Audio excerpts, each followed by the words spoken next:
Family Theater presents William Bendix, Harold Perry, and Nancy Gates.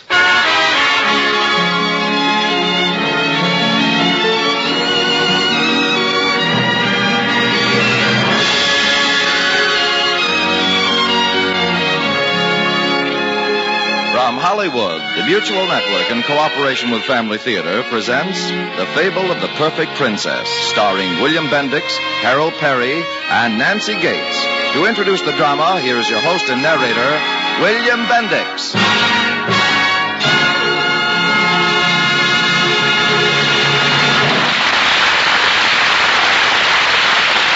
Thank you, Tony Lafano.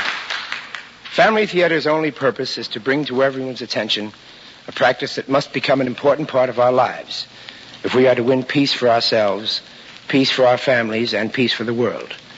Family Theater urges you to pray. Pray together as a family. And now to our drama, The Fable of the Perfect Princess, starring Harold Perry as the king and Nancy Gates as the princess, and featuring Verna Felton as the queen and Billy Balcom as Sir William.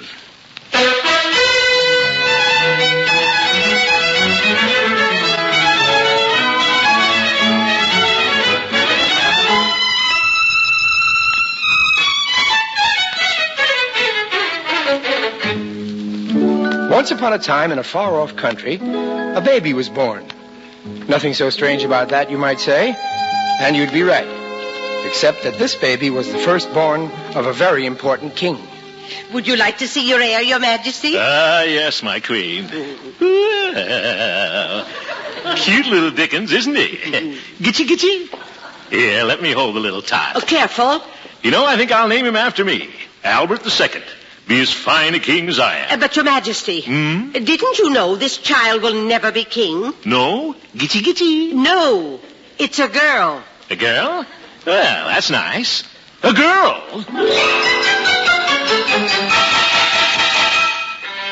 Back in those days, they didn't know that girls were every bit as good as boys. You see, this was a long time ago. But Albert was a just king. A girl. Well, what if she is a girl? By George, I'll see to it that she's the wisest, most intelligent princess that ever lived. That when on the time comes, she'll be as good a ruler as the people could want.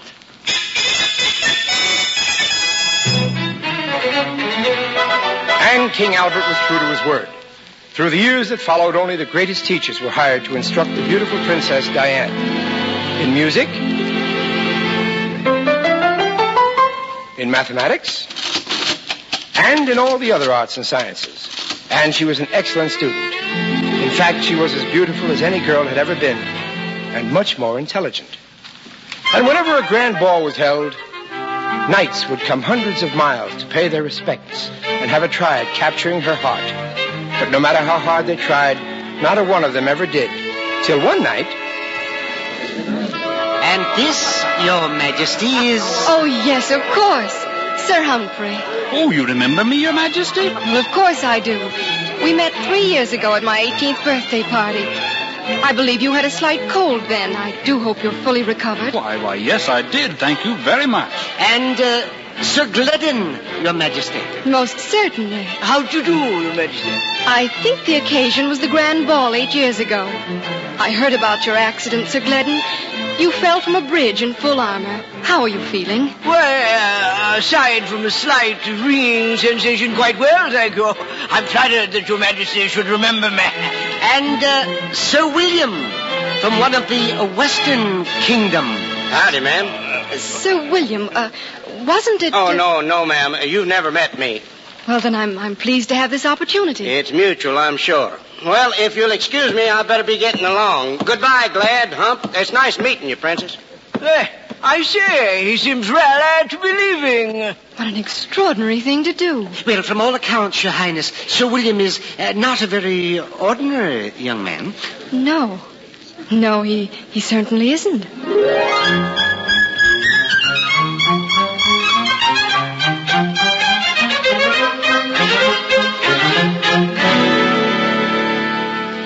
Well, what else did you find out about him, Mother? Oh, I don't see what you see in him when there are so many kings and princes around just begging you to look their way.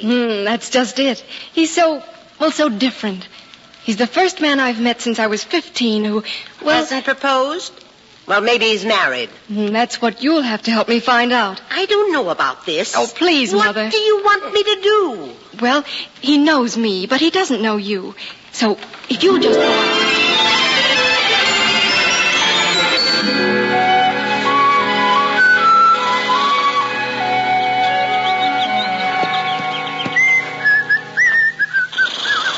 Oh, there. Hold, stand still. Good morning. Morning. My, that's a fine-looking horse you've got there. Thanks. Gift from your wife, perhaps? Got him as a Christmas bonus a couple of years ago. Oh. What's his name? Name? Hasn't got a name. No name. Huh. What do you call him? Horse, mostly. That's rather strange. Not at all. You see, this way everything's on an impersonal basis. Strictly business. Chances are, if we were friends, we'd always be imposing on each other. In this business, that can be fatal. So you just call him Horse? Horse. Was it your wife's idea? My idea. Nice morning, isn't it? Looks bright. Most mornings are. I meant your horse. Oh. He seems to be very intelligent. Is this the horse on which you performed all your deeds of bravery? You must be thinking about somebody else, ma'am. But you are Sir William. That's my name. But I've heard about some of the things you've done. Just doing my job. Not much bravery involved. You've never been afraid? Well, just once when I was on a fishing trip over in Scotia. Ran into a thing they call Loch Ness Monster. Then you were afraid for, your lady, I suppose? By myself, fishing trip. I was just afraid for a minute, then I got mad. He upset my boat and made me lose the biggest lake trout you ever saw. I was this long. My.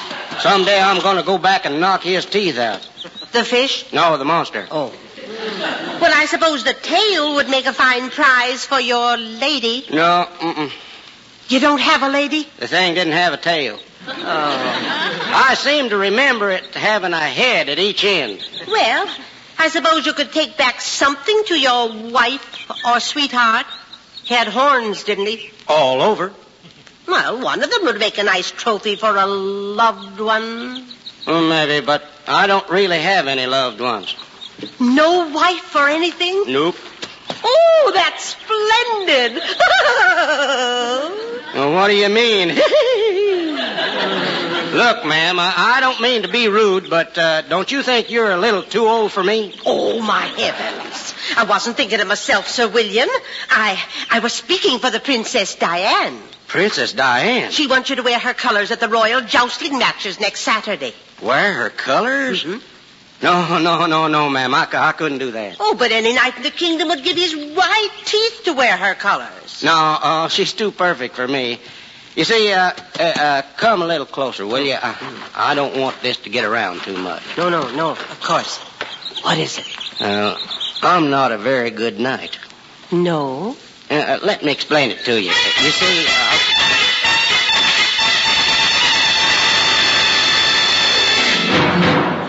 And furthermore, he said he wouldn't dare have anything to do with you, but for me to tell you diplomatically. Did he really say that? Well, confound it, Henrietta. Why didn't you put it diplomatically? With my own daughter? What does that tin-plated Casanova want? She speaks 10 languages, never forgets a name or a face, knows music and all the other arts and sciences, hasn't made a mistake in grammar since she was 3 years old. That's what Sir William said. Well, what does he want? He says I'm too perfect. He seems to think just having you around would give him an inferiority complex, whatever that is. Well, if he'd pass up a girl like you, he obviously hasn't got good sense. Put him out of your mind, my dear. Oh, but Father, I think I'm in love with him. Nonsense. Put him out of your mind. That's an order. I don't want to hear of the matter again.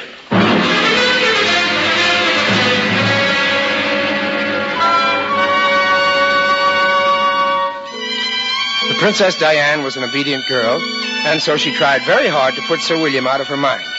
But she couldn't do it. So instead she moped. And because she was much loved by the people of the kingdom, all who saw her also began to mope in sympathy. Till finally the king could stand it no longer. All right, I give up. If this man means so much to you, then by George, you'll get it. Summon the royal wizards.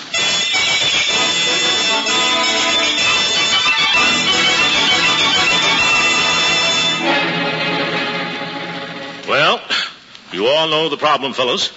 Is there an answer? Love potion or something? Love potion?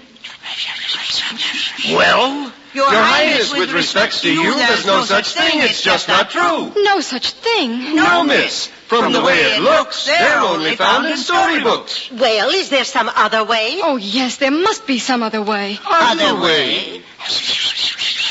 Well, the only way, Your Highness, we account for William Shyness is to point out all the items that seem unprone to deny him. Unprone? Since Diane reached the age of 2, she's done more than she ought to do. Of studying of the universe and differential calculus, of art and every other thing till now, she's smarter than the king. Now, see here. You boys can be replaced, you know. We're so sorry to unflatter, but we think that's what's the matter. Well, of course that's what's wrong, but, well, how can we change it? Yes, if you got any ideas. She's so very nearly perfect that we must be metamorphic. Yep. With her so smart that he feels stupid, there's no single chance for Cupid. So, as wizards we'd advise her, play it dumb till he grows wiser. In short, one of them's absolutely got to change. You mean we have to make him think he's as good as she is? You've capsulized the answer, King. By doing that, we might solve the thing. But how can we do that? Yeah. With a jousting match coming up Saturday, I think we can handle it. Nothing illegal now, Father dear. Illegal? Why, of course not, Princess. Never fear. Now I'm doing it.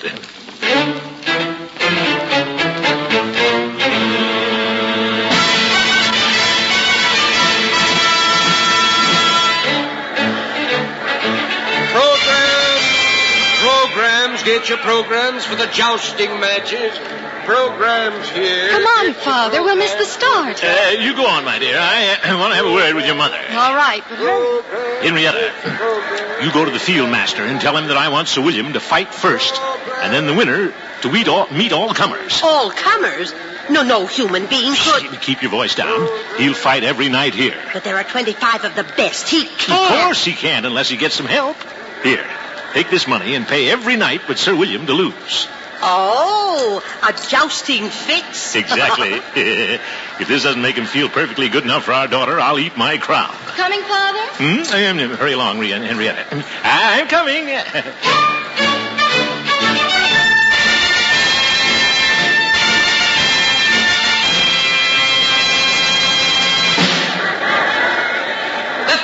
The event of this afternoon's tournament will be the Lance Charge. With the kingdom's own Sir Gledden matched against Sir William from the Western Kingdom. Doesn't he look wonderful? He'll look even better later. Oh, look, here they come.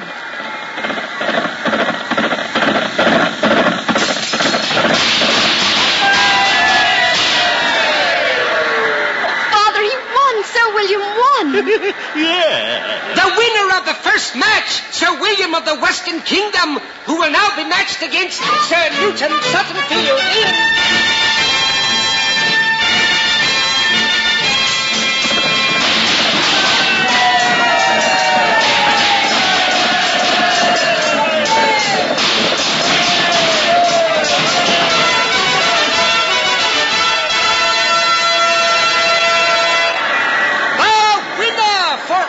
Events of this afternoon's tournament, Sir William.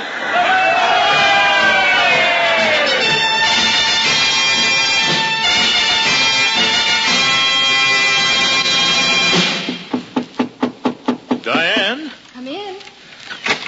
My dear, our little... Oh, hello, Mr. Chamberlain. Your Majesty. Oh, wasn't he wonderful, Father? Defeating 25 of your best knights. Nothing like it has ever happened before. Wasn't he just wonderful? What I paid he should have been. Pardon me? Yeah? I said a man like that will always win. Really, Princess Diane, we're never going to get finished unless you give me your attention. Oh, yes, I'm sorry. What's all this? Well, he's helping me learn some things, Father. Or perhaps, Your Highness, we should say unlearn? Unlearn?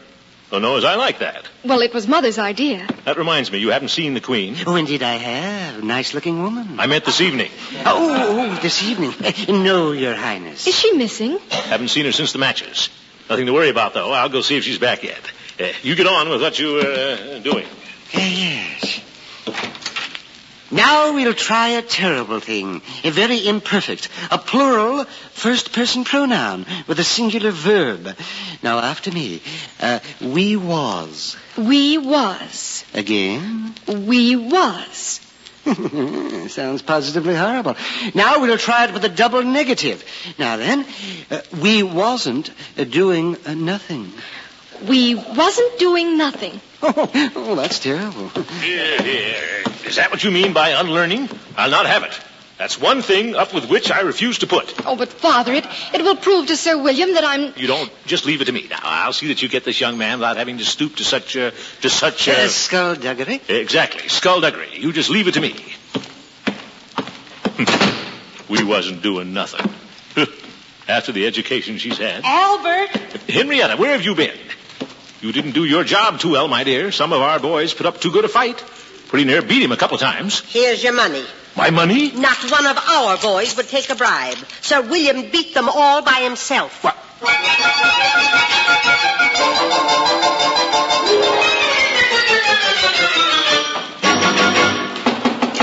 Come in.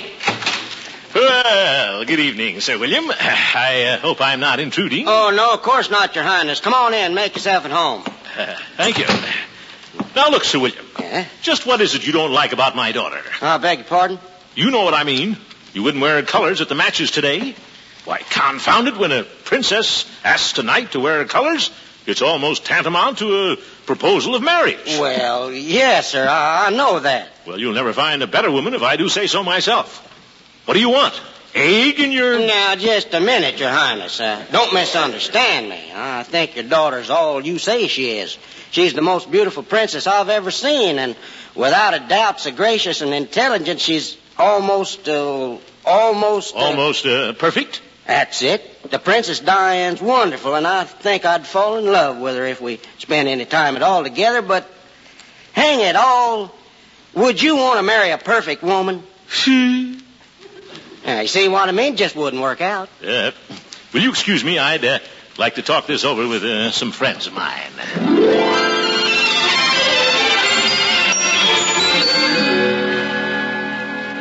So, that's what the situation is. Seems terribly hopeless, doesn't it? Quiet, dear. Let the wizards think. Since perfection is the rub to him, it makes our chances mighty slim. Yes, I know. There ought to be something.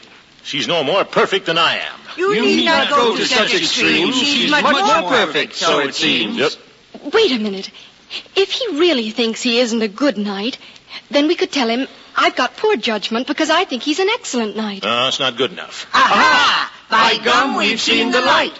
We know how we might win this fight. How? What is it? When Sir William admitted he shouldn't be near her for fear that he'd fall, then he made it quite clear, sir. That's right.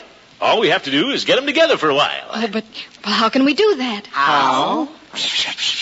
Well, we'll put her in danger so fraught up with fright that Sir William alone out of all of the knights will have courage enough to go to her rescue. Now, won't this plan work?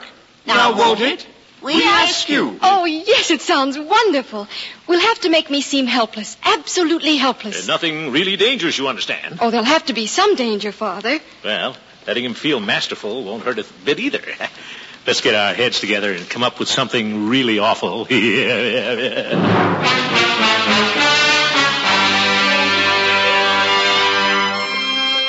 And while Sir William slept peacefully in his bed, a king, 3 wizards, and a beautiful princess conspired to change the course of his life. Then, just before dawn, the light in the northeast tower went out. And soon after that, the princess came riding out of the palace courtyard, down the streets and out through the main gates of the city.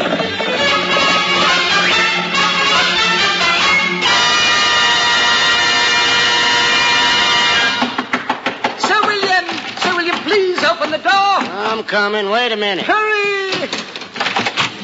Well, what is it, partner? Oh, it wasn't supposed to work out this way at all, not at all. What wasn't supposed to work out this way? What's wrong? The Princess Diane has run off or been carried away or something. Oh, it's just dreadful. Carried away? Well, it really wasn't the plan. Oh, I know something just terrible. Oh, Sir William, where are you going? To see the king. Wait for me.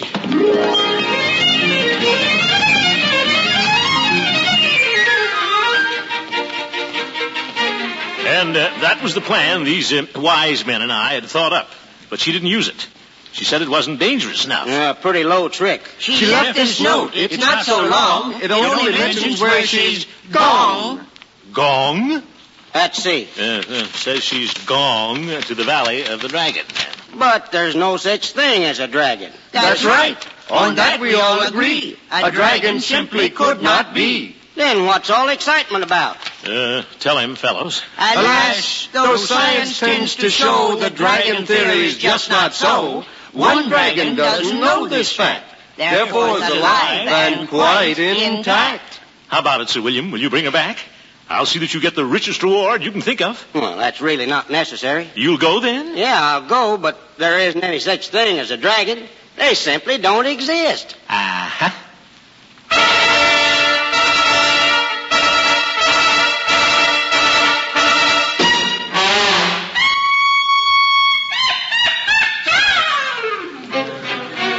Now, up to Sir William's time, there had always been some conjecture regarding the existence of dragons. After his time, there wasn't any. Don't misunderstand us. We're not claiming the knight actually killed the last dragon on Earth. In fact, we don't claim he killed one at all. But nonetheless, the facts are there. You can find them in any history book. Well, some history books. But that is, somewhere there's a history book with these facts in it. About 2 hours after Sir William left for the Valley of the Dragon, the people saw a great cloud of steam rise in the east. But of course, though it looked like it might have been made by a dragon, it could have been caused by some farmer's wife in the hill country as she prepared a hot bath for her husband. And then after that, there was the sound of a great roaring and bellowing, such as an angry dragon might make. But that might only have been the farmer discovering his bath water was a little too hot as he seated himself in the tub. And then the sound of a great fight being fought. So great it caused a mountainous pall of dust that nearly covered the kingdom. But that might have only been the farmer and his wife in a little family discussion on the manner of preparing a bath. The sound of muffled thunder, such as a dragon might make when falling to earth, mortally wounded, might have been only, muffled thunder. But there was one thing. As Sir William rode out of the valley with the princess before him in the saddle, he was wearing the look of a man who had just been through a great ordeal. An ordeal that could only have been. To think you've proposed to me. Well, I suppose it does take a lot out of some men to propose. I guess I knew it from the beginning and tried to fight it, but it was bigger than either one of us. Oh, was it? We'll make beautiful music together, you and I. Back in those days, this line was brand new. Oh, and you risked your life to save me without any hope of reward. Yeah. There wasn't any reward, was there? Was there? Well, Oh, there was. You beast. Get off this horse and never speak to me again. But, You heard me. But it's my horse. Besides, we're almost there. We'll settle this when we see your father.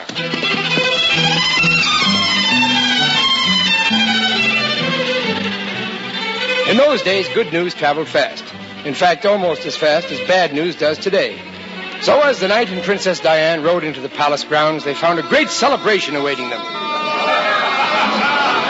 The king and queen, the wise men, all the state dignitaries, and thousands of citizens were gathered to rejoice at the safe return of the couple. And it had the makings of a marvelous celebration, till the king happened to say, Well, daughter dear, you had a couple of hours with him on the way back. Did he pop the question? Yes. But I wouldn't marry him if he were the last man on earth. If I were the last man on earth, I'll bet you would. I would not. Here now. Now, dear, isn't that what you wanted?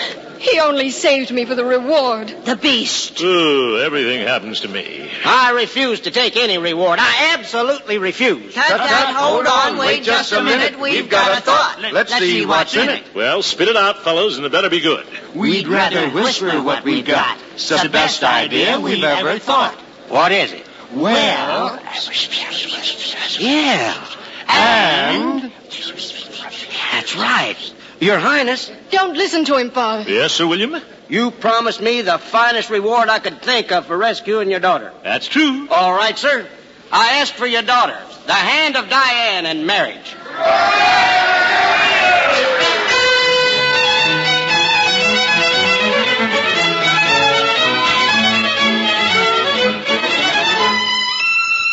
and so they were married. And strangely enough, lived happily ever after. Now there is a moral to this story. In fact, there are several. One of them might be... Don't ever let your daughter get smarter than you are, unless you can afford top-flight wise men. And another would be... You can sometimes get a man to propose by simply wearing him out. And yet another moral. Worse things can happen to you than marrying a princess. But the real moral of the story would be this one. No one on earth, include Diane, can lay claim to perfection. And if Sir William thought she could, consider that affection tends to dim men's eyes, obscuring faults for certain. And when that happens, friends, it's love. On that, we drop the curtain.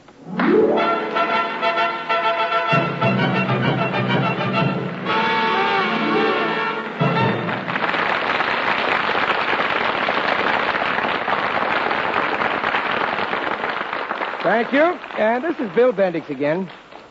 There was a line in our story this evening that made everything come out all right. Do you remember it? It was, and they lived happily ever after. Now... How do you know, Bill? Well, how do I know what? I mean that they lived happily ever after. I just know, that's all. Can you prove it? Now listen here, Harold Perry. I know they lived happily ever after. Because I was telling a story. And when I'm telling a story, what I say goes, see? You don't have to get so steamed up about it, you fat old goat. Who's fat? Seriously, friends, I'd like to draw a little parallel for you. A storyteller is responsible to the characters he creates in a story. And those characters depend on the storyteller for everything they need. Now, in a sense, that's like man's relations to God. We were created by God, and we are dependent on Him for everything. But unlike the characters in a book, we can ask our Creator for what we need. In fact, we should. And I suppose most of us do, through prayer. Prayer is our way of talking to God, of getting the things we really need by appealing directly to our Creator. Things like peace of mind, security for our families, or peace in the world. Family Theater has always advocated family prayer because it's more effective. It unifies and strengthens family life. It's just as we say every week on Family Theater. The family that prays together stays together. More things are wrought by prayer than this world dreams of.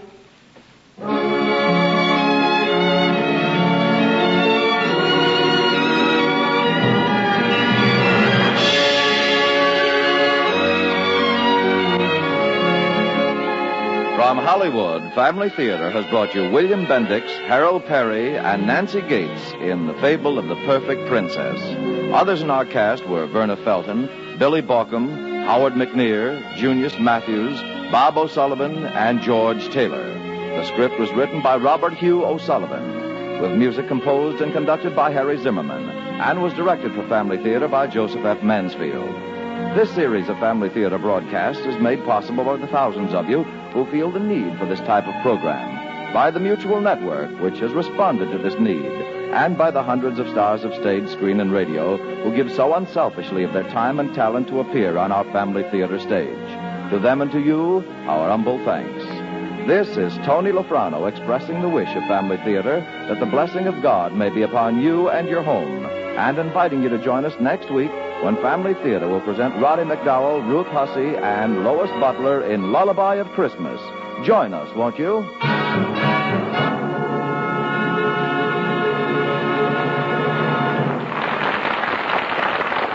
Family Theater is broadcast throughout the world and originates in the Hollywood studios of the world's largest network. This is the Mutual Broadcasting System.